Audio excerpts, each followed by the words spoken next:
NEET வேணுமா வேண்டாமாங்கிறது வேற விஷயம். நீட்ல உள்ள ஸ்கேம் இல்லாம ஃபுல் ப்ரூஃப் மெத்தட்ல நடக்குமானாங்க வேற வேற விஷயம்.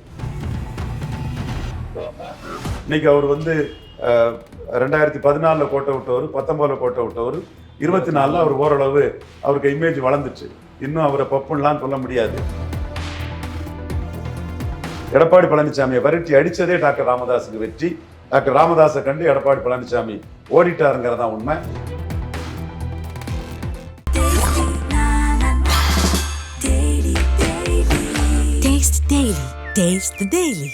கொங்கு வேளாளர்கள் எடப்பாடி பழனிசாமியை டெசெட் பண்ணிட்டு அண்ணாமலை பின்னாடி போனதையும் நம்ம கொங்கு மண்டலத்தில் பார்த்தோம். ஸ்டாலினை வந்து தோற்கடிக்கிறது கஷ்டம். அதே வேளையில் ஸ்டாலின் தோற்கடிக்கப்பட முடியாதவரும் அல்ல. தம்பி சவுக்கு சங்கர் விரைவில் சிறையை விட்டு வெளியே வரணும். என் தம்பி சட்டத்தின் துணை கொண்டு அவர் வெளியே வரணும். நான் மனப்பூர்வமாக அவரை வேண்டி விரும்பி கேட்டுக்கிறேன். தமிழிசை எல்லாம் எப்படிங்க அண்ணாமலை கூட கம்பேர் பண்ண முடியும்?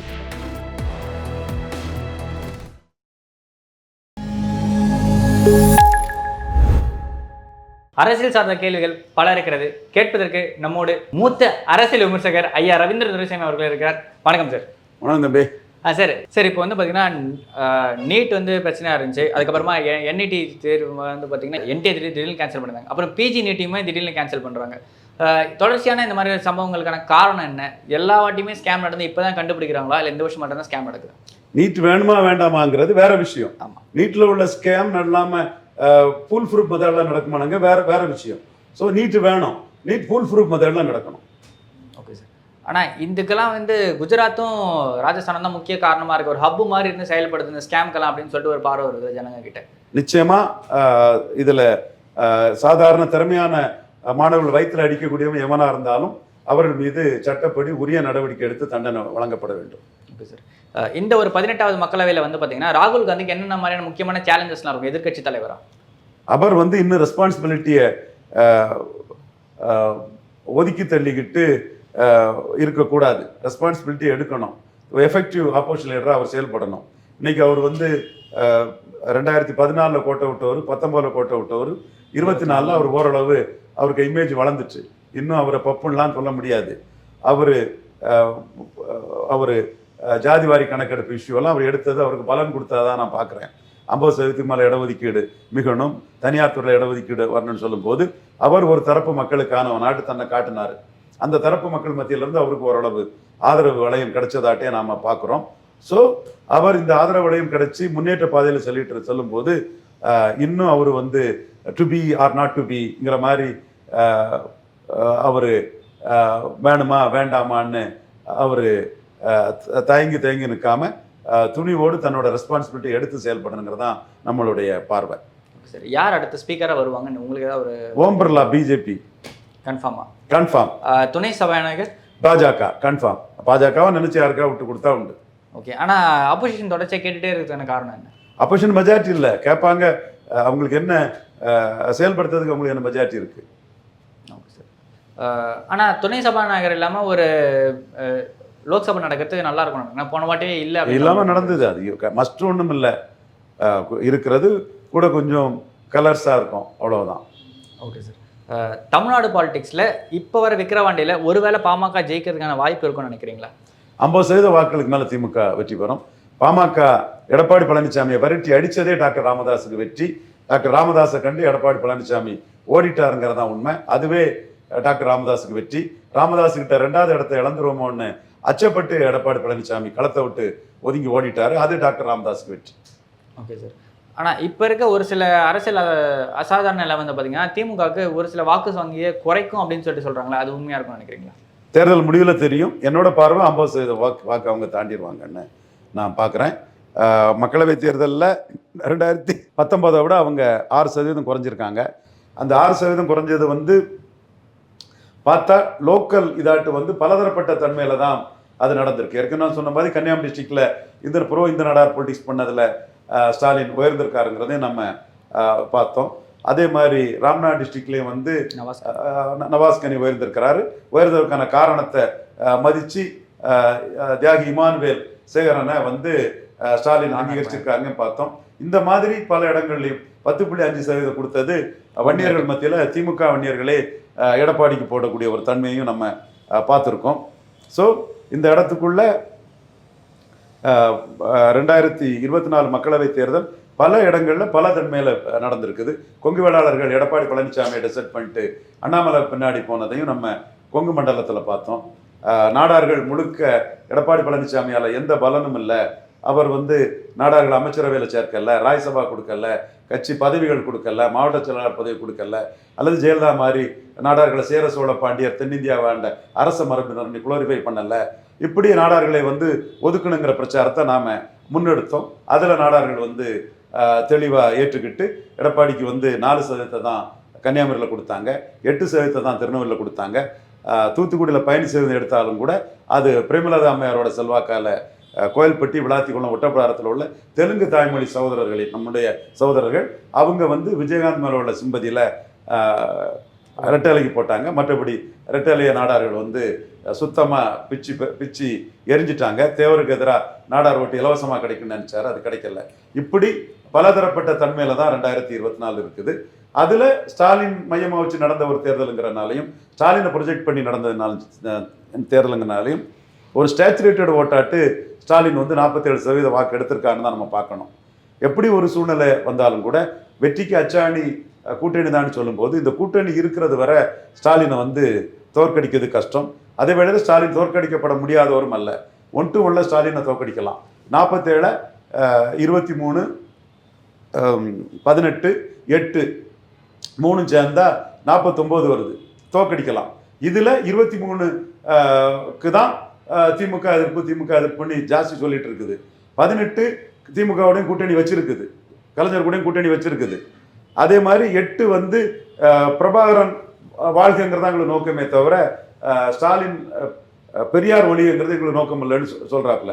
அப்போ இந்த 3 சக்திகளும் ஒன்னா சேர்ந்து 1-1 முதறிஞர் ராஜாஜி, பேரறிஞர் அண்ணா பிறந்தவங்க 67 பெருந்தலைவர் காமராஜரை தோக்கடி கொண்டு வந்த மாதிரி ஒன்று கொண்டு வந்தா ஸ்டாலினை தோக்கடிக்கலாம். இதுதான் என்னோட பார்வை. அதில் நாம் தமிழர் சீமான் மிகவும் முக்கியமான ஒரு சக்தியாட்டு இன்னைக்கு களத்தில் இருக்கிறத நான் ஏற்கனவே சொன்னேன். டெல்லி பாஜக தலைமையும் பார்க்குறாங்க, டெல்லி காங்கிரஸ் தலைமையும் பார்க்குறாங்க. இதான் உண்மையான யதார்த்தமான அரசியல். இது தரவுகளோட டேட்டாக்களோட நான் சொல்லக்கூடிய ஒரு அரசியல். சும்மா வாய்க்கு வந்ததை அடிச்சு விடக்கூடிய அரசியல்ங்கிறது வேற. தம்பி சவுக்கு சங்கர் விரைவில் சிறையை விட்டு வெளியே வரணும். என் தம்பி சட்டத்தின் துணை கொண்டு அவர் வெளியே வரணும். நான் மனப்பூர்வமாக அவரை வேண்டி விரும்பி கேட்டுக்கிறேன். பட் அவர் வாய்க்கு வந்த அரசியல் அடிச்சு விடுவார். காங்கிரஸ் 20 சீட்டுக்கு திமுகவோட கூட்டணிக்கு வரப்போகுது. விடுதலை சிறுத்தைகள் 5 சீட்டுக்கு கூட்டணி வரப்போகுது. கமலஹாசன் 5 சீட்டுக்கு கூட்டணி வரப்போறாருனாங்க. நான் எதுவும் நடக்காது, 1% பலமுள்ள ஒரு கட்சி கூட எடப்பாடி பழனிசாமி கூட கூட்டணி வைக்க மாட்டாங்கங்கிறத நாம சொன்னதுதான் நடந்தது. அதே மாதிரி 22 சீட்டு அதிமுக ஜெயிக்கும்னு தம்பி சவுக்கு சங்கர் சொன்னாரு. அவர் பாதையில இன்னும் சில பேரெல்லாம் பேச ஆரம்பிச்சிருக்காங்க. புதிய சவுக்கு சங்கர்கள் உருவாயிட்டு இருக்காங்க. நம்ம 1 சீட்டு கூட அதிமுக ஜெயிக்க முடியாது. ஃபைட் கொடுக்கக்கூடிய லெவலில் கூட, ஒரு டைட்டாக ஃபைட் கொடுக்கக்கூடிய லெவலில் கூட என்டிஏ தான் இருக்காங்கன்னு சொன்னேன். பட் நம்ம சொன்னதில் சின்ன மாற்றம் நடந்துட்டு இருக்குங்கிறதே நம்ம மனப்பூர்வமாக ஒத்துக்கிடுறோம். கள்ளக்குறிச்சியில் ஒரு ஃபைட்டாக அதிமுக குமரகுருங்கிறவர் தன்னோட தனிப்பட்ட செல்வாக்கால உடையார் கம்யூனிட்டின்னு நினைக்கிறேன், அவர் உடையார் நினைக்கிறேன், உடையார் சமூகம்னு நினைக்கிறேன். அவர் தன்னோட தனிப்பட்ட செல்வாக்கு வளையத்தில் உடையார் சமூகத்தை சேர்ந்த அந்த செல்வாக்கான குமரகுருங்கிறவர் ஒரு ஃபைட்டை கொடுத்துட்டார். தோத்துட்டாரு, என்னால் ஃபைட்டை கொடுத்துட்டார். நான் ஃபைட்டை கொடுப்பாரு நான் நினைக்கல. மிஞ்சி போனால் 35 வருவார்னு தான் நினைச்சேன். 40 வந்துட்டார். அப்போ நம்ம அதை நம்ம கணக்குல 5 ஜம்ப் பண்ணியிருக்காருங்கிற நம்ம ஒத்துக்கிடுவோம். அதே மாதிரி ஈஸ்வர அண்ணன் எப்படின்னே இருக்கும்னு சொல்லும்போது, நான் வெள்ளாள கொண்டு உங்களுக்கு பெரிய அளவில் ஓட்டு போடுவாங்க, அதை கான்சன்ட்ரேட் பண்ணி ஜெயித்திருங்கன்னு தான் சொன்னேன். ஈஸ்வர அண்ணன் கிட்ட கேட்டார், என்ன செய்ய, அது எப்படி சொல்லுங்கண்ணேன்னு சொன்னார். நம்ம இதான் சொன்னோம். அங்கேயும் ஓரளவு ஒரு ஃபைட்டு ஏதோ ஒரு ரூபத்தில் உருவாயிருக்குது. என்றாலும் நாம சொன்னது மாதிரி 1 சீட்டு கூட அதிமுக ஜெயிக்காது நம்ம சொன்னோம். அதுதான் நடந்திருக்குது. ஆனால் வன்னியர் சமூகத்தை நம்பி வன்னியர் சமூகம் உள்ள இடத்துல ஓரளவு கள்ளக்குறிச்சியிலையும் நாமக்கல்லையும் அவங்க ஃபைட் கொடுத்தது என்னோட கணக்குல இருந்து மாறி போன ஒரு இது. மற்றபடி நாம சொன்னது 100க்கு 80-90 சரியாக தான் இருக்கும். மீண்டும் நம்ம கருத்து ஸ்டாலின் ஸ்டேச்சுரேட்டட் ஓட்டோட இருக்கிறாரு. அவர் ஒரு கூட்டணி பலத்தோட இருக்கிறாரு. அந்த காம்பினேஷனில் கெமிஸ்ட்ரி கொடுக்கக்கூடிய ஒரு கூட்டணியில் இருக்கிறாரு. அந்த கூட்டணி உடையதுக்கு வாய்ப்பு இல்லை. அக்குமுலேட்டிங் பவர், அமாசிங் வெல்த் தான் மாடர்ன் பொலிட்டிக்ஸ். எல்லாருக்கும் அங்கே லாபம் பின்னு எல்லாரும் இருக்காங்க. தோத்து போனவங்கலாம் ஒன்றா சேர்ந்து ஜெயித்திருக்காங்க. ஸோ அவங்க வெற்றி பெறதோட தொடருவாங்க. அப்போ அவங்கள வீழ்த்தணும்னா 1-1 தான் இது. அந்த 1-1 மறுத்து எடப்பாடி பழனிசாமி சில பொலிட்டிக்ஸ் பண்ணாருன்னா இன்னும் 20 மாதங்கள்ல அவர் பல பின்னடைவுகளை அடைவார். 18 ப்ரொஜெக்ட் பண்ணிச்சுன்னா 23 உள்ள 3 இங்க வந்துடும், மீதி 20 10 போயிடும். மீதி 20 10 போயிடும். இந்த ஆபத்து எடப்பாடி பழனிசாமிக்கு இருக்குது. எடப்பாடி பழனிசாமி இருக்கக்கூடிய அதிமுகவினுடைய பாஜக கூட்டணி வேணுங்கிறதும் அண்ணாமலை செல்வாக்கு உயர்ந்துட்டுங்கிறதையும் ஒரு 40% அதிமுகவினர் அக்செப்ட் பண்றாங்க. ஸோ இதெல்லாம் ஏற்றுக்கிட்டு ப்ராக்டிக்கல் பொலிட்டிக்ஸு எடுத்து கிரவுண்ட் லெவல் பொலிட்டிக்ஸை புரிஞ்சு செயல்படுவாரா எடப்பாடி பழனிசாமிங்கிறத நம்ம பொறுத்திருந்து பார்க்கணும். ஸ்டாலின் 57-62 காமராஜ் பொசிஷனில் ஸ்டாலின் அலையன்ஸ் வெர்சஸ் அதர்ஸுங்கிற உயிரி இடத்துல இருக்காரு. இதுதான் உண்மை. கலைஞருக்குள்ள எதிர்ப்பு ஸ்டாலினுக்கு இல்லை. இது உண்மை. இதை பலருக்கு கசக்கலாம், பட் உண்மை. Okay sir. சார், இப்போ அண்ணாமலை பார்த்தீங்கன்னா இர்ரீப்ளேசபிள் தலைவராக பார்த்தீங்கன்னா பாஜக ப்ரொஜெக்ட் பண்ணப்பட்டார். ஆனால் இப்போ அவர் மீது ஒரு சில குற்றச்சாட்டுகள் வருது. தமிழிசைக்கும் அவருக்கும் மோதல்ற மாதிரி விஷயம் வந்துருச்சு. அதுக்கப்புறம் 2 பேரும் சமரசம் ஆயிட்டாங்க. இப்போ அவர் கூடவே இருந்து அண்ணன் சொல்லிட்டு இருந்த திருச்சி சூர்யா உள்ளிட்டவர்கள் பார்த்தீங்கன்னா இப்போ அண்ணாமலைக்கு நெகட்டிவாக திரும்பி ட்விட்ஸு பதிவுகள்லாம் போட்டுருக்காங்க. இதுக்கான காரணம் என்ன? தமிழிசை எல்லாம் எப்படிங்க அண்ணாமலை கூட கம்பேர் பண்ண முடியும்? அண்ணாமலை கொம்பு காதில் கொம்பை வச்சு தான் முட்ட முடியும். ஒரு முன்னாள் முதல்வர் எடப்பாடி பழனிசாமி 40% சட்டமன்றத்தில் எடுத்தவர், 33 அவராக எடுத்தவர். அவரை 20க்கு கீழே தள்ளி சட்டமன்ற தேர்தலில் 2.7% எடுத்த பாஜகவை 2 இலக்கத்துக்கு மேலே கொண்டு வந்திருக்காரு அண்ணாமலை. கொங்கு வேளாளர் சமூக வாக்க எடப்பாடி பழனிசாமிகிட்ட தட்டி பறித்து யங் கொங்கு வேளாளர் ஆண்களும் பெண்களும் அண்ணாமலை பின்னாடி கிளர்ந்தெழுந்து நிற்கிறாங்க. இந்த அளவுக்கு நிற்கிற அவரையும் ஐயா தாண்டிங்க நாடார் உழைப்பில், இந்து முன்னணி உழைப்பில் உருவான இந்து நாடார் செல்வாக்கில் அதில் குளிர் காயக்கூடிய தமிழிசையையும் ஒன்றாங்க. எப்படிங்க? தாண்டிங்க நாடார் உழைப்பில் இந்து நாடார்கள் இந்து முன்னணியிலிருந்து ஆரம்ப காலத்திலேருந்து பாலச்சந்தர் 84 எம்எல்ஏல இருந்து அவருக்கு உழைப்பில் பைபிள் விநியோகத்தை எதிர்த்து உண்ணாவிரதம் இருந்தனாலும் சரி, மக்கள் தலைவர் எம்ஜிஆர்கிட்ட சேலஞ்ச் பண்ணனாலும் சரி, பால் தாக்கரே சந்தித்து தமிழர்கள் தேசபக்தர்கள்னு பிரச்சாரம் பண்ணாலும் சரி, ஹெட்கேவர் பிறந்த நாளுக்கு தென் தமிழகம் புள்ளாட்டை RSS தலைவர் ஹெட்கேவர் 100ஆண்டு விழாவுக்கு பிரச்சாரம் பண்ணாலும் சரி, தன்னோட பிரச்சாரத்தால் பொதுவாக இந்துக்கள் மத்தியிலையும் குறிப்பாக இந்து நாடார்கள் மத்தியிலையும் உருவாக்கின அந்த செல்வாக்கு வளையத்தில் குளிர் காயக்கூடியவங்க தமிழிசை சவுந்தரராஜங்க. நீங்கள் ஜெயலலிதா வெள்ளாள கவுண்டரை பேக்கிங் கம்யூனிட்டியை எடுத்து அப்படியே அந்த கம்யூனிட்டியை ஃபுல்லாக எடுத்துட்டு பிஜேபி அங்கே 0 பண்ணிட்டு போயிட்டாங்க. இந்து நாடார்களை தாண்டிங்க நாடார் உழைப்பில் வந்த இந்து நாடார்களை RSSஆல் நன்மை அடைஞ்சு தன்னம்பிக்கையும் ஒரு தன்னெழுச்சியும் பெற்ற நாடார் சமுதாயத்தை ஜெயலலிதாவால் இவர் பச்சைமால் மந்திரி, இவர் முருகேசன் மாவட்ட செயலாளர் MLA, Vijayakumar MP, district council நாடாருக்குன்னெலாம் சொன்ன பிறகு கூட ஜெயலலிதா அந்த இடத்து தோற்று போனாங்க. ஆனால் கொங்கு வேளாளர்களுக்கு பேக்கிங் கம்யூனிட்டியாக ஜெயலலிதா அம்மையார் எடுத்ததுமே அந்த இடத்துக்குள்ள பாஜக விட்டுட்டு கொங்கு வேளாளர்கள் ஜெயலலிதா அம்மையார்கிட்ட போயிட்டாங்க. அப்படிப்பட்ட கொங்கு வேளாளர்களை இன்னைக்கு எடப்பாடி பழனிசாமி, அதுவும் அந்த கம்யூனிட்டியே சேர்ந்தவர், அவரை பலகீனப்படுத்தி கோயம்புத்தூர், நீலகிரி, பொள்ளாச்சி இன்னும் பல இடங்கள்ல ஊடுருவி ஒரு செல்வாக்கை வளர்த்து எந்த காலத்தில் இல்லாத அளவுக்கு பாஜக தொண்டனுக்கு பெருமை சேர்த்திருக்கிறாரு அண்ணாமலை. தன் காது கொம்பை வச்சுதான் முட்ட முடியும். அந்த அளவுக்கு செல்வாக்க தேடி இந்த கட்சியில ஒரு லீடருங்க லெவல்ல வந்திருக்கக்கூடிய அண்ணாமலையையும் ஐயாவோட உழைப்புல குளிர் காய்ஞ்சி பதவி சுகம் அடையக்கூடிய தமிழிசையும் ஒப்பிட முடியுமா? 2 பேரும் ஒண்ணா? கிடையாதுங்க. சார், ஆனால் ஹையஸ்ட் பொசிஷனை விட்டுட்டு வந்தாங்க அப்படின்ற மாதிரி விஷயமும், தமிழ்நாட்டு தலைவர்கள் அவங்க இருந்து பல முக்கியமான இடத்த சந்திச்சாங்கன்ற விஷயமும் இருக்குல்ல சார்? சந்திச்சாங்க. என்ன சாதிச்சாங்க? அண்ணாமலை சாதிச்சாரு. காது கொம்புல கொம்பு தான் 2வது வரும். கொம்பை வச்சு தான் முட்ட முடியும். அண்ணாமலையை வச்சு தான் திமுக முட்ட முடியும். அண்ணாமலையை வச்சு தான் ஸ்டாலினுக்கு எதிரான அரசியல் பண்ண முடியும். ஸ்டாலினுக்கு எதிரான அரசியலில் எடப்பாடியை ஓவர்டேக் பண்ணி அண்ணாமலை போயிட்டு இருக்கிறாரு. அதை ஆதரிக்காம இருந்தாலும் கூட பரவாயில்ல, பிடிச்சி இழுக்கக்கூடிய வேலையை தமிழிசை அம்மையார் போன்றவங்க செய்யாமல் இருந்தால் அவங்களுக்கு நல்லது, அவங்க எதிர்காலத்துக்கு நல்லது. Okay sir.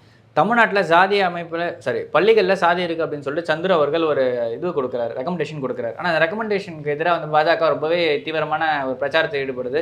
பல இடங்கள் அது கிழிச்சு போட்டு இவங்க கவுன்சிலர் உமா ஆனந்த் உட்பட பல பேர் அந்த மாநகராட்சி மன்றத்திலே கிழிச்சு போட்டு பிரச்சாரம் பண்ணுறாங்க.